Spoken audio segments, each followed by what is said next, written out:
Welcome to the show today, Caroline. I am thrilled to have you here. I'm so delighted to be here. I love your background, and I think we're going to have a really interesting chat, Marsha. We definitely started, and I knew it's like, no, we have to hit record, and people listening can hear your voice and accent. So, can you please tell us where you're from? I'm Caroline Goyder, and I am from Clapham in London.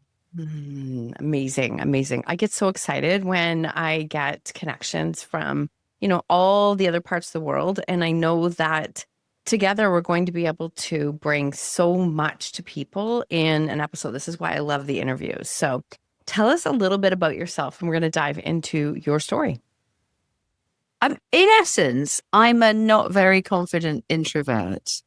And I was a child who loved moving, but wasn't any good at sport. And I found myself being pulled towards things like acting and voice, but then got told, you have no presence, you have no gravitas. And I had this terrible moment of, I really love doing these things, but people are telling me I'm not good at them. Am I stuck like that forever? And I guess my journey over the last decades, maybe a couple of decades, if not more, has been going, when someone says to you, you haven't got any presence, you haven't got enough gravitas, you're not very good at something, do you get stuck there? Is that identity level? Or can you change? Can you learn how to do it? And I'm here to tell you that if you're being told you don't have enough presence or confidence or gravitas or any of those things that get thrown at us at work, it's stuff you can learn. You're not stuck. Okay. So first off, love that start. Second, was it a message from somebody who actually was doing what you wanted to do? I studied English at university, and then I got myself to drama school. And they all started saying to me, these drama school teachers, who were the experts theoretically. Yeah, you don't have any presence. You're not, one of them said you have no process, which is really gutting from an acting teacher. I said, what does that mean? And he said, the process by which you get better. He was basically saying, you're terrible. So harsh. It was hard. It was a really hard awakening. Oh my goodness. Sorry. I'm just like, because sometimes we get those messages from people who aren't doing what we're doing. Okay. So how did you let that not stop you, or did it stop you for a while, and where did it change? Because this is going to just shock people when they hear what you do for a living. Yeah, it's classic, isn't it? Teach what we need. I kind of metaphorically curled up into a little ball at that point. I stayed on at drama school, but I had such a loud inner critic and such a strong self-doubt that I just didn't. I did okay, but I wasn't at full capacity. And then I left drama school and I trained as a teacher. I taught a little bit. And then I was pulled back into what I wanted to do. And I went to train as a voice coach. I'm a glutton for punishment, I think. And there I found really good teachers who believed that it was possible to change. They had a mindset that growth is possible, which is where life gets interesting. And they helped me to unpack the physical tensions, the negative beliefs, the noisy inner critic that was stopping me fully expressing my presence and showing up with presence. And of course, it was all in there because 2-year-olds have presence, right? It was all in there. My drama school teachers probably knew that, but they didn't want to allow for a growth mindset. And as soon as I got into the place where people believed it is possible to grow, guess what? You did. I did. And so I think that says a lot about the power of a growth mindset in the world. And I think that is across the board, the growth mindset. I thank you for sharing that piece of it, because I feel like this is obviously your soul's work and you were guided back into it, even though, I'm thinking and listening as a, not very confident introvert who was told you have like no process to do this. There was a part of you that went, well, maybe I do actually. Like, think about voice. This little voice that said, thanks for your opinion. I often joke that I had a English teacher who, if she could see how many times I've actually published, she's probably laughing. And I actually did get a DM from her at one point saying, I'm so glad I was wrong. Good for her. Yes. And also, go you. I just think it's funny. It's like, it's funny that we don't like, but when the right mentors come across our path, we can actually release something that like they get to see something in this that maybe we don't see yet, but it's like begging to come to the surface. Oh, I just think that's what life's about, isn't it? I love that Aristotle word, long word, entelechy. It's like we all have the acorn, and it's the person who kind of feeds the acorn and grows the oak. I just am always in awe of what the capacity people have within them. And if we breathe and open up our thinking and are present to the world and not lost in our inner critic, I love what people can do. I just think fixed mindsets are a terrible thing in a life which is quite short. It's so true. So as you started to believe in yourself a little bit, what was the process like? Like, can you remember a time where maybe the inner critic dialed down a little bit or the self-doubt became not so loud and you had this, moment of like believing in yourself? Because people can believe in us, which I think is beautiful, but it really does come down to when we start to dial that up. So much so. I mean, I had a lovely teacher called David Carey I did the Voice Masters at Central School of Speech and Drama in London. And I said, I don't know anything. And he said, you know more than they do. And that was part of it. It was like, you know enough. And then I think the most important thing that comes out of sports training and drama training is do the practice. Because for a long time, I had a lot of self-doubt because I wasn't actually doing the stuff that we were being taught to do. I was reading the books and I was thinking about it, but was I really doing the voice warm-ups? No, I wasn't. Was I doing the breathing? No, I wasn't. And I went to see a wonderful voice teacher called Barbara Houseman, who just gave me like 5-10 minutes of exercises to do every day. And as soon as I started doing the 5 or 10 minutes every day, it was embodied. It was in me. And I showed up differently. And right now I'm in the midst of a new breathwork training program, and a different layer of depth is emerging from the same process. Just do the thing. And then something different shows up in you that you didn't know was there. And it's just do the thing. It's just repeat. Do the thing. I said on the weekend, I'm like, if you're trying to build something without a cringe ladder, you're waiting too long. Like you have to, there are times you're going to look back and go, wow, what was I thinking? And I'm so proud of myself at the same time. For going through. Yeah. Yeah. Because it's learning, it is that cliche about learning that you always hit the dip where your conscious mind goes, you were really comfortable just doing it without awareness that way. And now you've got all this conscious mind awareness of how you're failing. And this is really nasty. Should we just go back to where we were and watch TV? And if you can just be with that and not watch the TV and do the thing and be a bit of a clown about it, like it be okay with it being a bit silly and a bit crap for a bit. It's like writing, isn't it? It's got the first draft has to be a bit rubbish.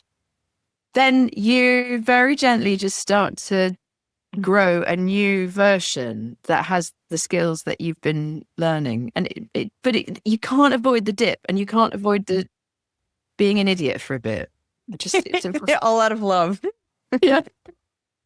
Oh, can't avoid the dip. And I love that you said this because I can just picture like the dip is just a moment, right? It's like when we feel we have failed, which I think we're always learning and there's always feedback. But when we want to attach that meaning to it, we give so much more meaning to a dip, right? Like we don't think anyone else has a dip. We don't think anyone else struggles with something. Yeah.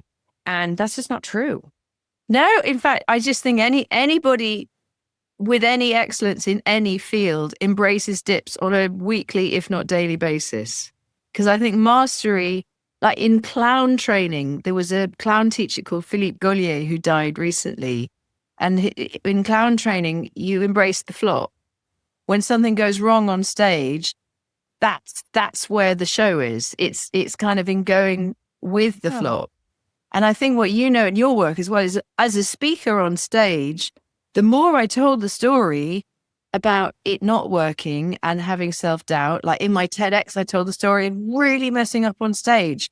That talk's been watched 11 million times. So The dip, the flop, the messing up, that's where the good stuff is. Mhm. Your message is in your messes, if you want a kind of cliche on it. That's it. That's it.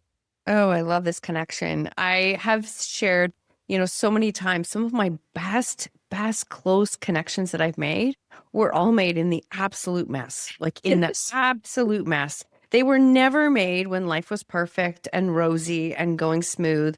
They were all made when I let someone see me in that mess. And that, I mean, I cherish those connections for so many reasons.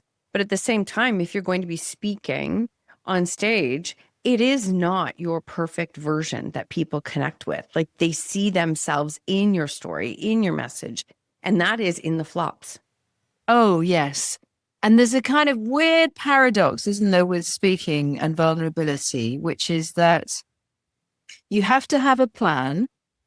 You have to know what the audience need from you, and the story you tell is helping them with that. So it's like rehearsed spontaneity. But in the moment of being on stage with that audience, you're just really present to them and really humble about having learned stuff the hard way. And as long as you've done the prep and as long as you're really present, then they connect.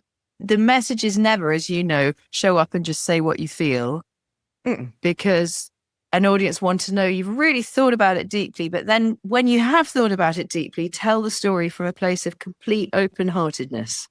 Oh, I love that. It's always interesting because, I was just sharing, we just celebrated our 1,000th episode and we did it live, which was actually, I mean, beautiful and not easy because I No. talked to myself. So all of a sudden we're like live, and I've spoken on stage, but when I speak, I have even more of a plan. But a podcast also is very open and flowy. So I tried to meet in the middle somewhere, and I walked in with my one sheet of paper with colored sticky notes, and my team was laughing at me going, how does that make sense to you? And I'm like, it makes total sense. But I thought I need it nearby. I didn't need it nearby. I knew exactly where everything was. But then it was, you open and connect to people, and then different pieces come out and different stories come out, and it's trusting that process.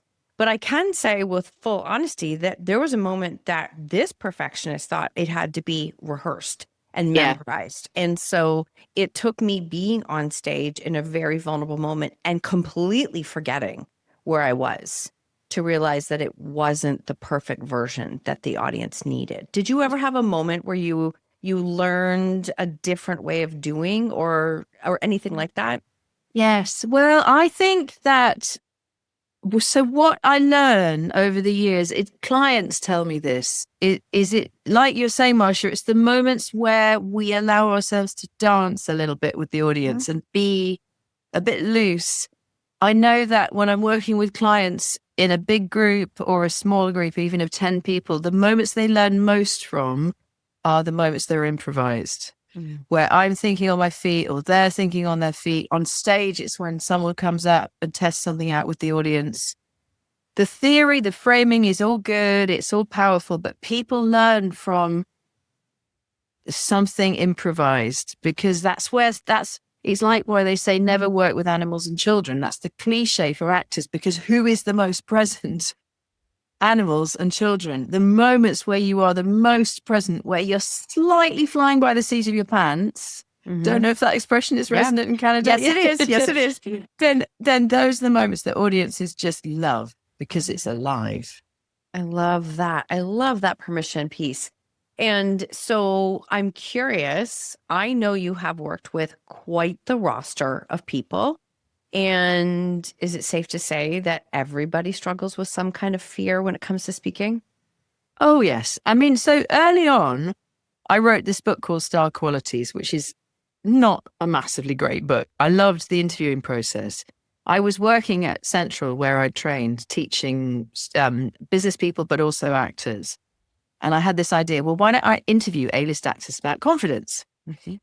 And even though I was working with actors at the time, I genuinely thought when people like Helen Mirren and Sarah Jessica Parker and Frances McDormand, I mean, we are not worthy, she's an amazing actress. When they started to say yes, I thought that I was going to be having chats with people who hadn't been confident back in the day, but now were. And that wasn't the case. Really? They were all very open about feeling imposter syndrome, neurosis, and anxiety before going on set. Helen Mirren said she had shaky hands when she had to go to the bar to talk to people after the show. So it was a real lesson in even the people who we see at the Oscars winning stuff looking confident.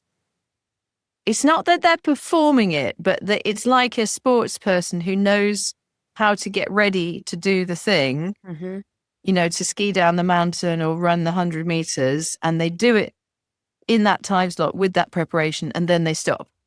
Performance is a bit like that. You prepare for it, you do it, and then you can turn the lights off, particularly if you're an introvert. You don't have to be that all the time. It's a product of your preparation. And I really learned that. It gave me an enormous amount of confidence because I realized I don't have to be confident. I just have to do confidence at the right moments.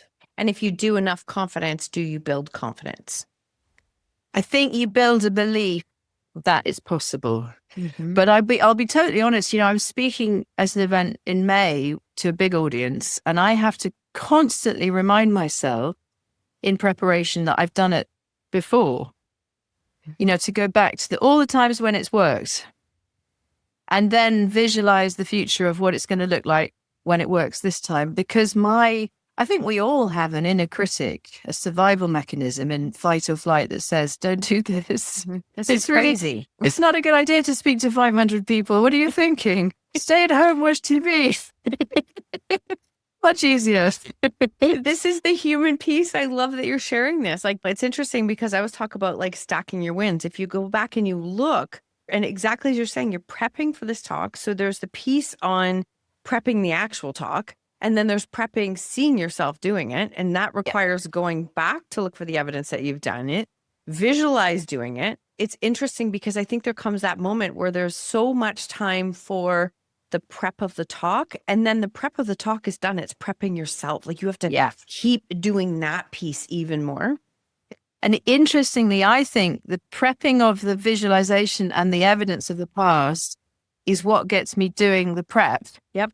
Because I think we also often have a part of ourselves that just likes to dig its head into the sand and go, don't think about the talk. Just the talk will be fine. And that's the really dangerous voice, because there is nothing worse than walking out on stage and not having done the prep.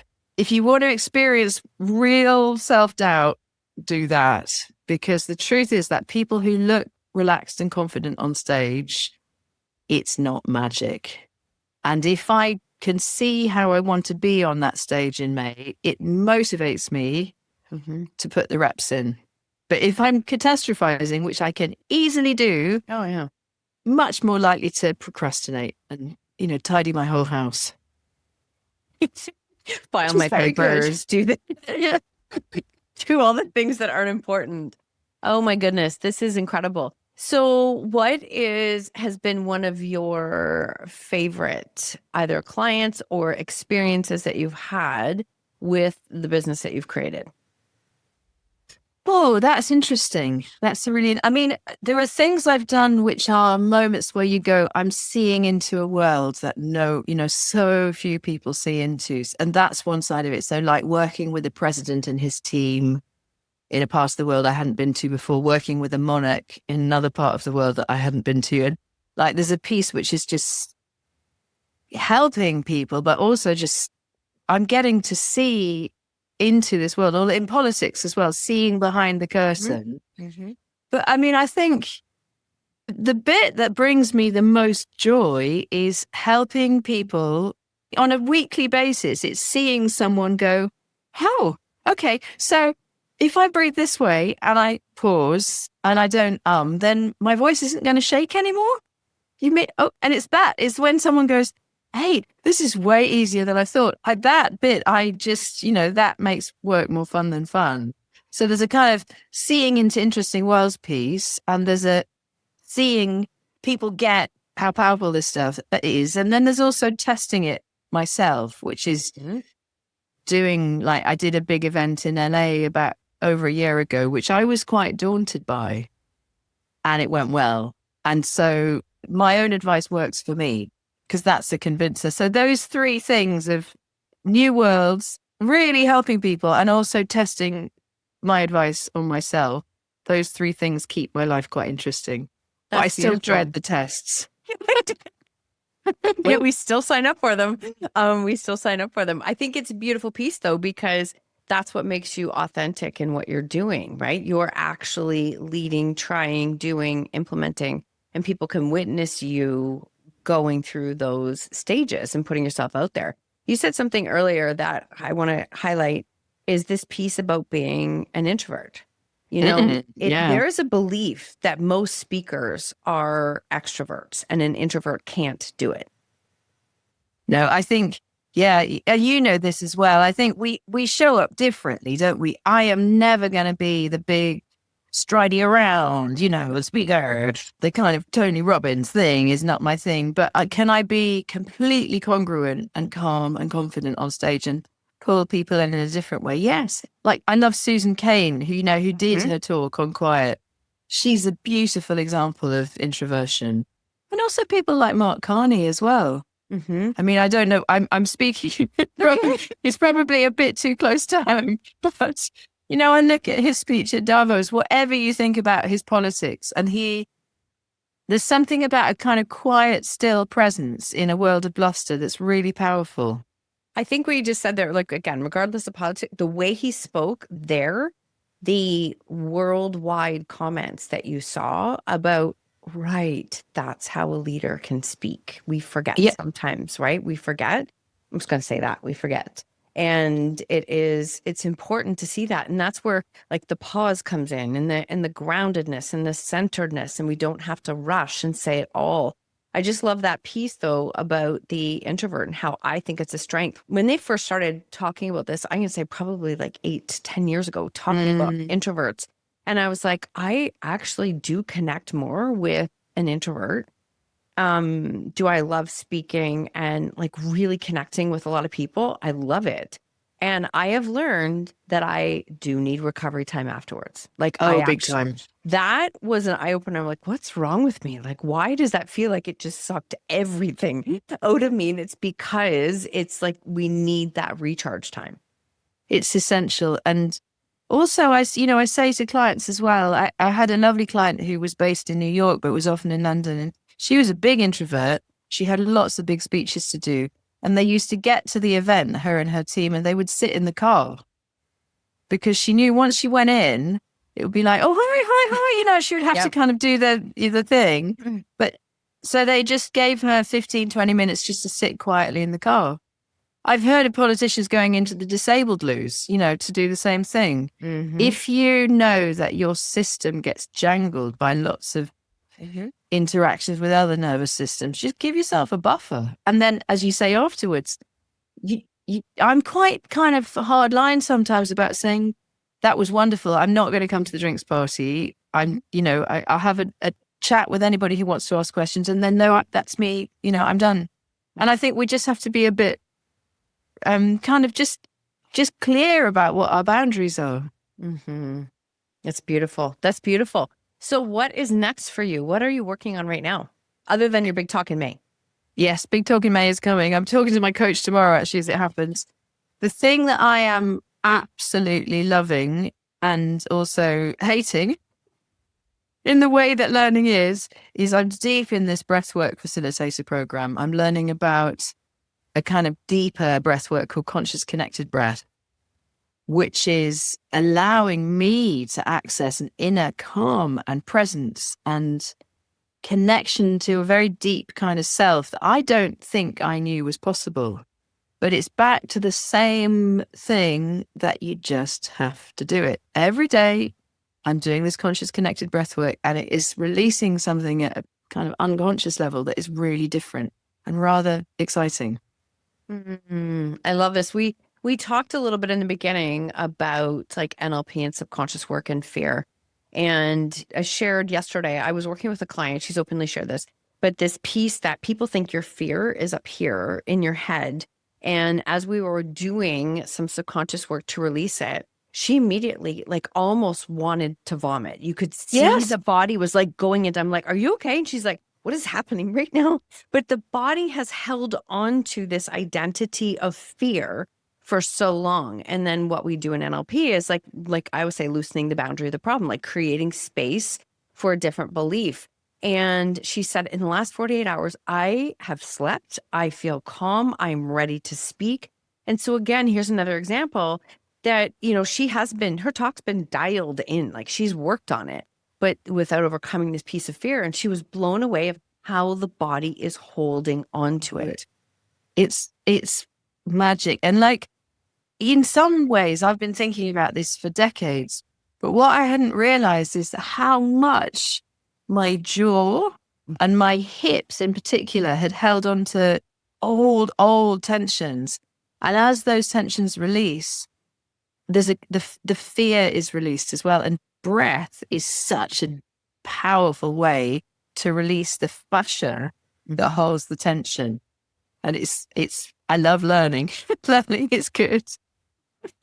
You are known as an expert in, as we said, speaking confidence. And then you talk also about body language. I'm curious, what could you share with the listeners about body language that they might not know when it comes to speaking?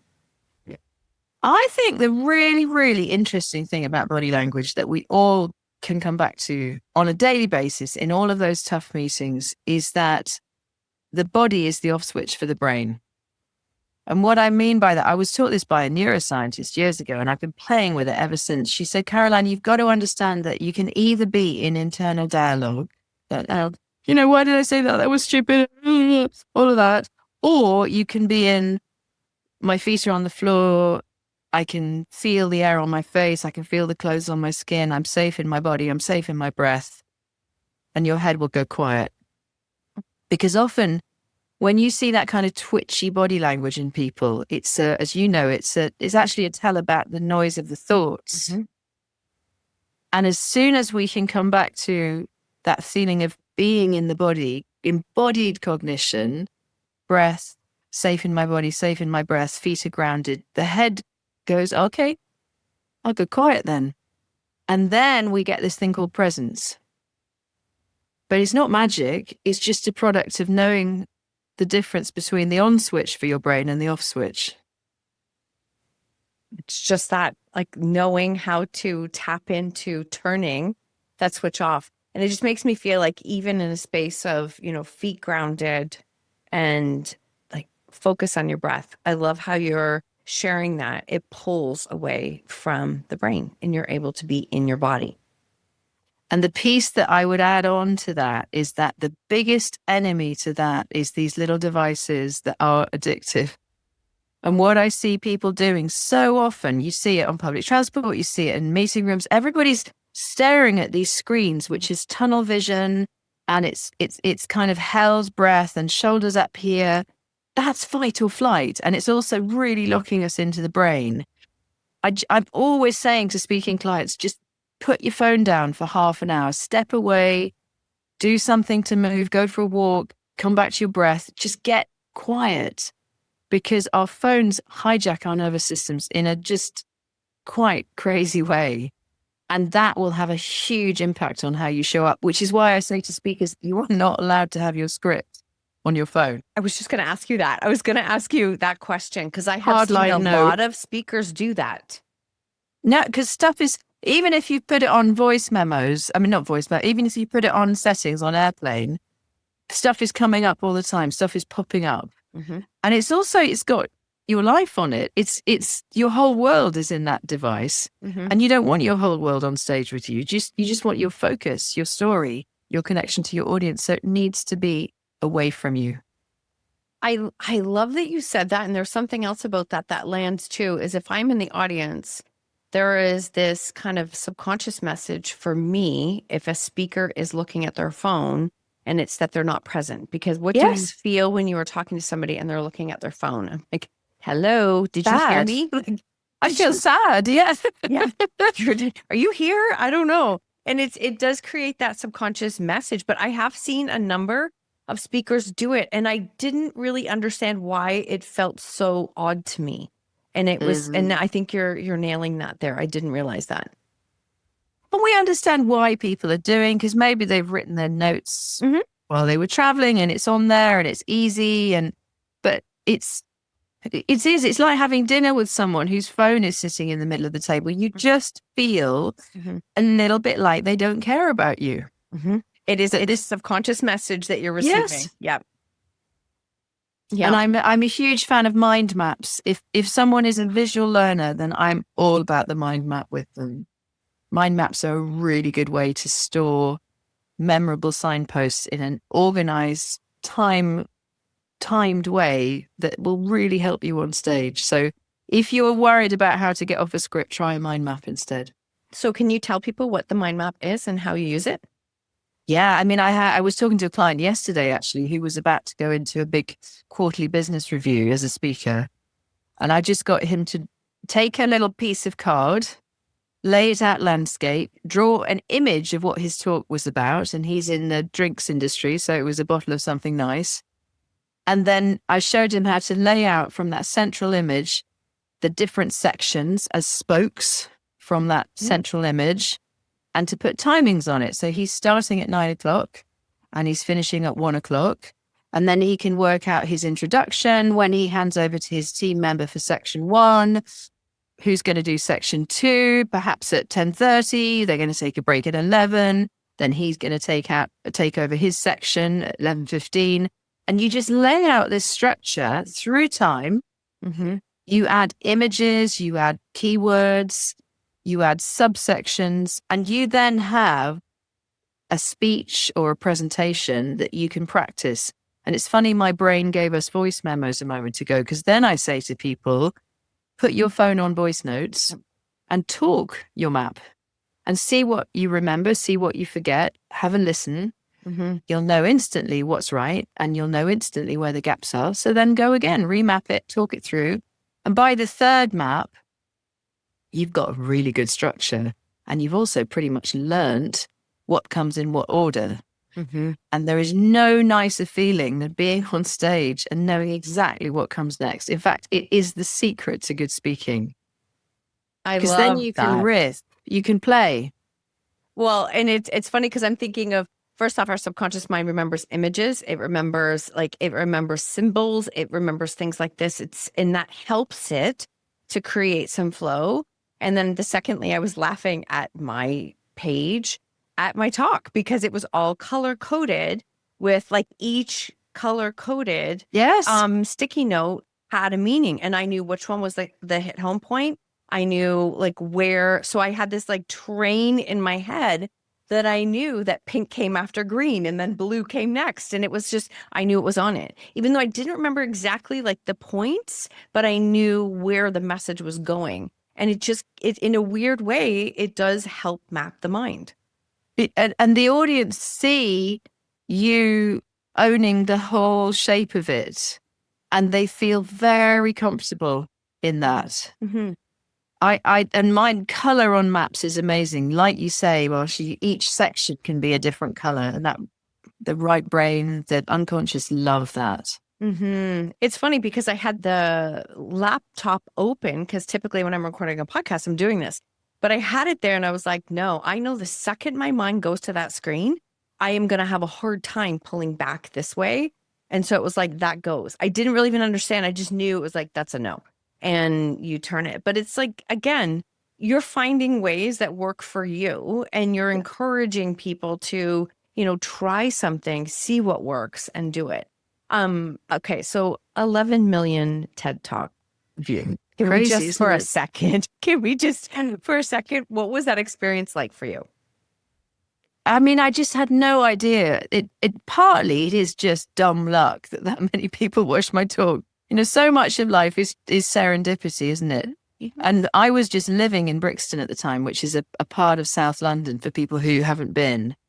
And I saw that a woman in Brixton was organizing a TEDx. So I just volunteered as a speaker coach. And then I volunteered for a couple of years before they said, you want to pitch a talk? Because I'd written Gravitas, my second book by that point. And so I did work really hard on that talk, with a lovely coach called Denise Graveline, who was based in DC. But the reason I worked really hard on it was because my job was coaching speakers.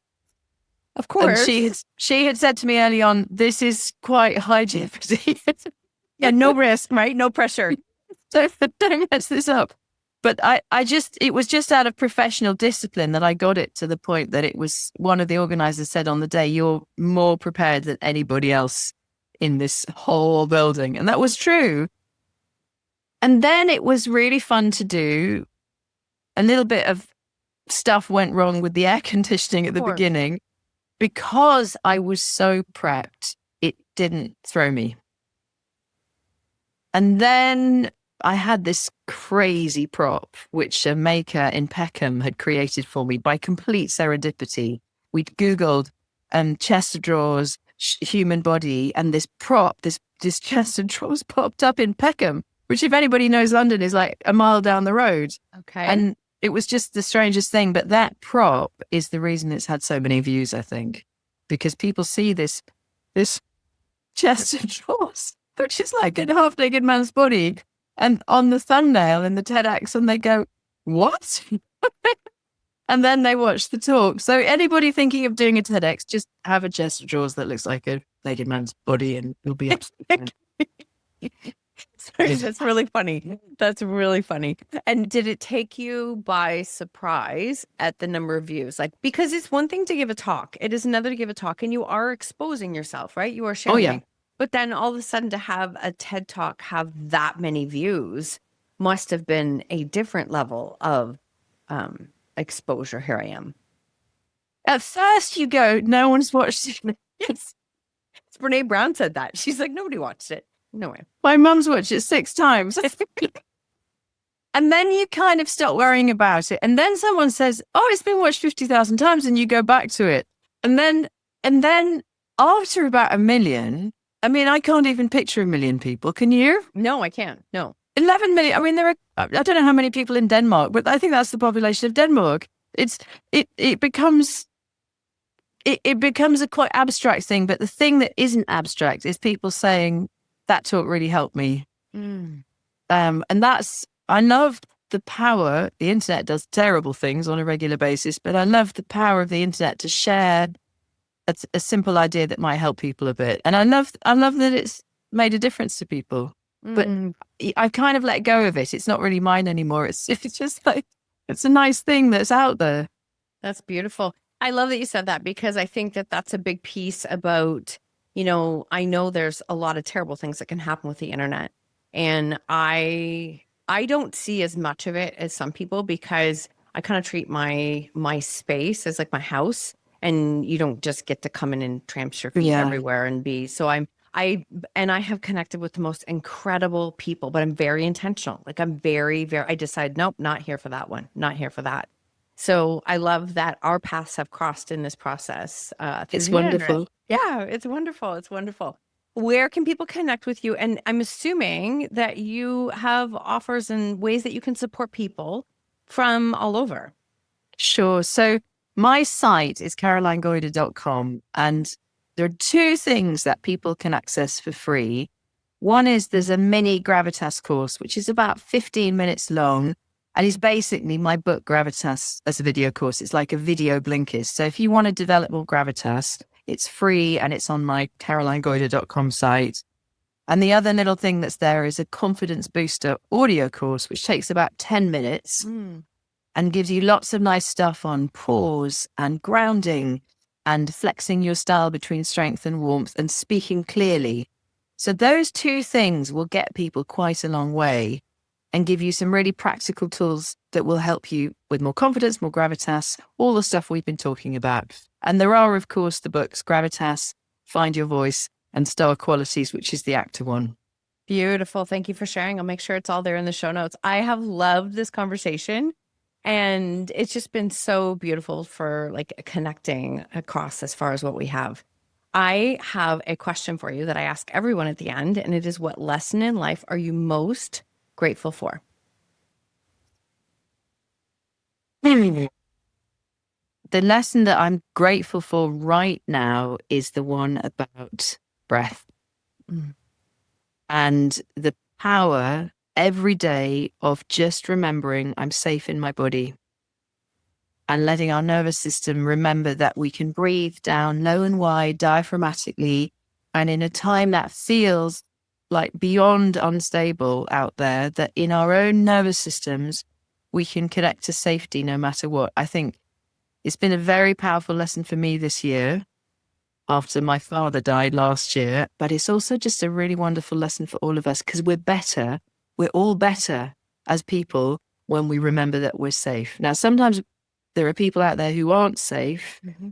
Fortunately, for most of us in our lives, there's a lot of threat out there that we're reading about. But in a difficult business meeting or, in an interaction with family at home where your system is being triggered, just remind yourself, I'm safe in my body, I'm safe in my breath.